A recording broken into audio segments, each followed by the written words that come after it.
परीक्षा ना करना। भगवान की शरण होकर ऐसी परीक्षा ना करें कि जब मैं भगवान के शरण हो गया हूँ तो मेरे में ऐसे ऐसे लक्षण घटने चाहिए। यदि ऐसे ऐसे लक्षण मेरे में नहीं हैं तो मैं भगवान के शरण कहाँ हुआ।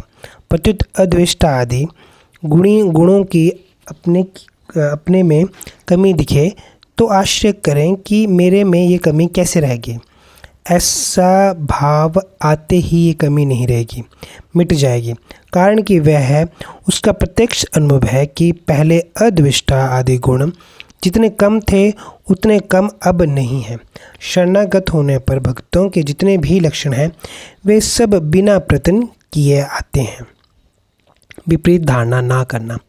भगवान के शरणागत भगत में ये विपरीत धारणा भी कैसे हो सकती है कि मैं भगवान का नहीं हूँ, क्योंकि ये मेरे मानने अथवा ना मानने पर निर्भर नहीं है। भगवान का और मेरा परस्पर जो संबंध है वह अटूट है, अखंड है, नित्य है। मैंने इस संबंध की तरफ ख्याल नहीं किया है। ये मेरी गलती थी, अब वह गलती मिट गई। तो फिर विपरीत धारणा हो ही कैसे सकती है। जो मनुष्य सच्चे हृदय से प्रभु की शरणागति को स्वीकार कर लेता है उसमें भय, शोक, चिंता आदि दोष नहीं रहते। उसका शरण भाव स्वतः ही दृढ़ होता चला जाता है। जैसे विवाह होने के बाद कन्या का अपने पिता के घर से संबंध विच्छेद और पति के घर से संबंध स्वतः ही दृढ़ होता चला जाता है।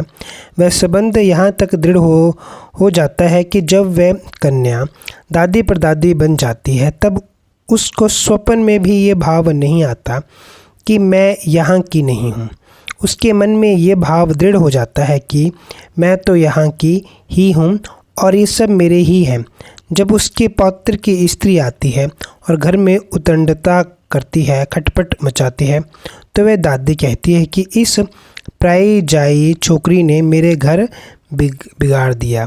पर उस बूढ़ी दादी को ये बात याद ही नहीं आती कि मैं भी तो प्राय घर में जन्मी हूँ।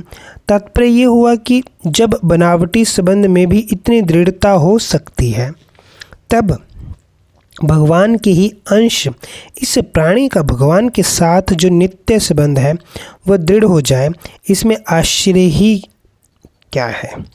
वास्तव में भगवान के संबंधी दृढ़ता के लिए केवल संसार के माने हुए संबंधों का त्याग करने की ही आवश्यकता है।